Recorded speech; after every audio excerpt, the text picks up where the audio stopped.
Mummy আমরা যেখানে যাচ্ছি সেই জায়গাটার নাম কি? সেই জায়গাটাকে কোর্ট বলে মা। মাম্মি কোর্ট মানে কি? কোর্ট মানে ওকে ওখানে পৌঁছতে দাও, ও নিজের চোখে দেখবে।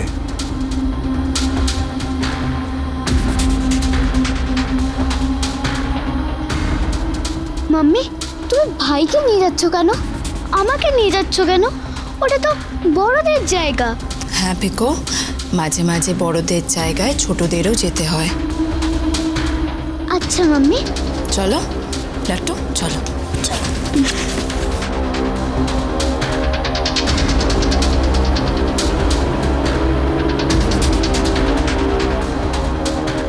মাম্মি তোমার পার্স। Thank you. পা তোমার ছাতা, তোমার ব্যাগ। Thank you.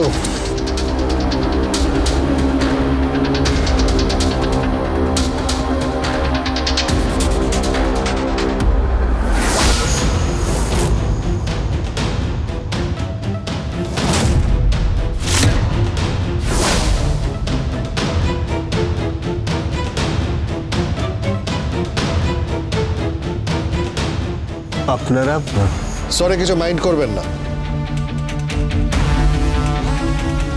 তটিনী দেবী আর বাচ্চাদের নিয়ে আমরা বেরোবো।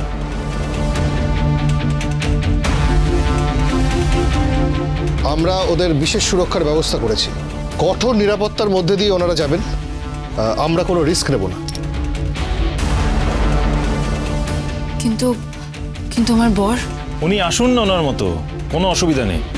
উনি একটা গাড়িতে থাকবেন আর আপনারা তিনজন অন্য একটা গাড়িতে থাকবেন। স্পেশাল ব্রাঞ্চের লোক আপনাদের সাথে থাকবে। যেভাবে হোক আপনাদের কোর্টে পৌঁছতে হবে। কর্ণ চ্যাটার্জি কিচ্ছু করতে পারবে না।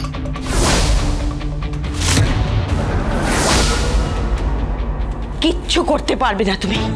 সব সময় পাওয়ার দিয়ে জেতা যায় না, টাকা দিয়ে সব সময় জেতা যায় না, সবকিছু করা যায় না। কি করতে পারবে তুমি? টাকা থাকলে তুমি একটা লয়ার অ্যাপয়েন্ট করতে পারবে, একটা গুন্ডা হায়ার করতে পারবে, কিন্তু টাকা দিয়ে ছেলে মানুষ করা যায় না। ছেলে মানুষ করার জন্য একজন সঠিক পিতার দরকার। একজন সঠিক পিতা যে নিজে সৎ শিক্ষায় শিক্ষিত, সেরকম পিতাই পারে সন্তানকে মানুষ। অ্যাডভাইস দেবে না তো। অনেকদিন পরে এসেছো, পারলে আমাদের সঙ্গে থাকো, একটু ছেলের পাশে থাকো।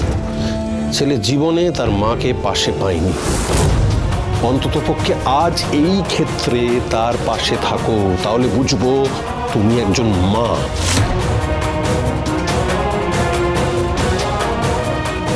তখন না হয় আমার পিতৃত্বের সমালোচনা করো, আমার শিক্ষার সমালোচনা করো। এসকেপিস্টের মতো পালিয়ে গিয়েছিলে তুমি, ঘর ছেড়ে, সংসার ছেড়ে। না, আমি ঘর সংসার ছেড়ে চলে যাইনি। আজও আমি এই ঘরের প্রত্যেকটা কোণে বিরাজমান।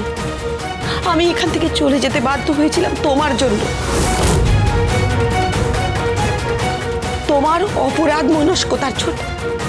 তুমি বেসিক্যালি একটা ক্রিমিনাল, আর তোমার ছেলেও তাই। প্লিজ লহরী, এখন এসব কথা থাক থাক, এখন এসব কথা। আমার এখন একটাই উদ্দেশ্য, আমার ছেলেকে বাঁচানো। সেখানে তোমার মতো মাকে আমার মতো একজন পিতা অতিক্রম করে যায় সহজেই। চলো আরাধ্যা। প্লিজ প্লিজ আরেকবার ভেবে দেখো। কবিরকে শাস্তিটা পেতে দাও। কবির এই শাস্তিটা পেয়ে ফিরে আসুক। ওর বোঝা দরকার যে ও যেটা করেছে সেটা অপরাধ। ওর বোঝা দরকার যে টাকা থাকলে মদ্যপান করা, পার্টি করা, ড্রাইভে যাওয়া, গুন্ডাদের সঙ্গে মেলামেশা করা, পাওয়ার দেখিয়ে অন্য মানুষকে থ্রেট করা, হুমকি দেওয়া, মারা, এগুলো অপরাধ, এগুলো অন্যায়। এটার বোঝা উচিত। বোঝা উচিত যে কাউকে কিডন্যাপ করতে নেই। Shut up! Shut up! কোনো জ্ঞান দেবে না তুমি, কোনো কথা বলবে না।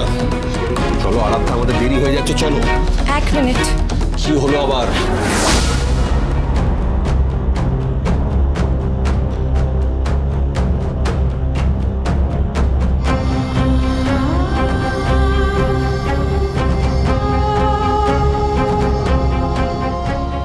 আশীর্বাদ করুন যেন আমার স্বামীকে মুক্ত করে নিয়ে আসতে পারি।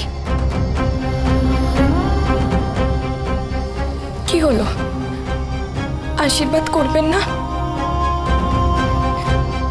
আমার তো কোনো দোষ নেই,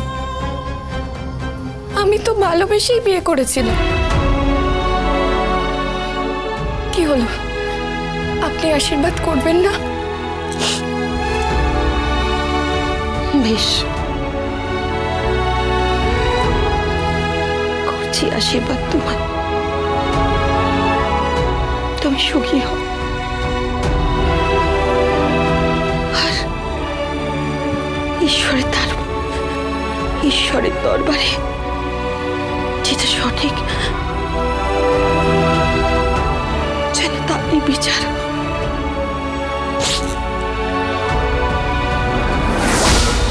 যদিও জানি আমার ছেলেটার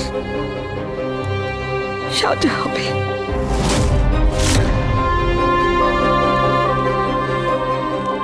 কিন্তু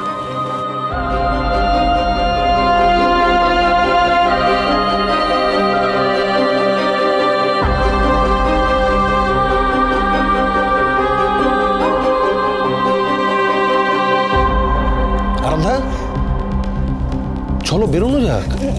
হ্যাঁ চলো। হ্যাঁ চলুন।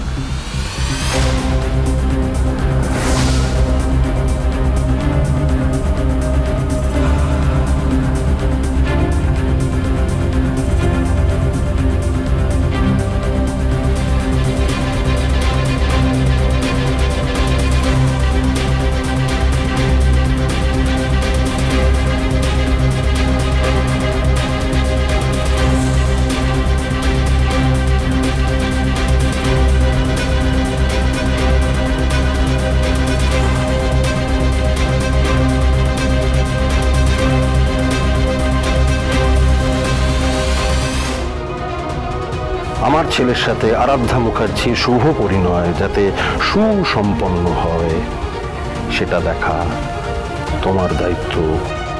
5 মিনিটও লাগবে না,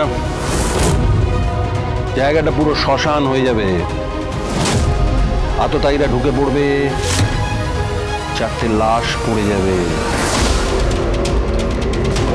যে বাচ্চা ফুটফুটে ছেলে মেয়ে দুটো দাঁড়িয়ে আছে, ওদের কিছু হয়ে গেলে তোমার ভালো লাগবে, তোমার কিছু হয়ে গেলে আমার ভালো লাগবে, তোমার স্বামীর যদি কিছু হয়ে যায় তোমার ভালো লাগবে। শোনো, আমার বৌমা যদি শাখা সিঁদুর পরে সংসার করতে না পারে, তুমি শাখা সিঁদুর পরে থাকতে পারবে ভেবেছ?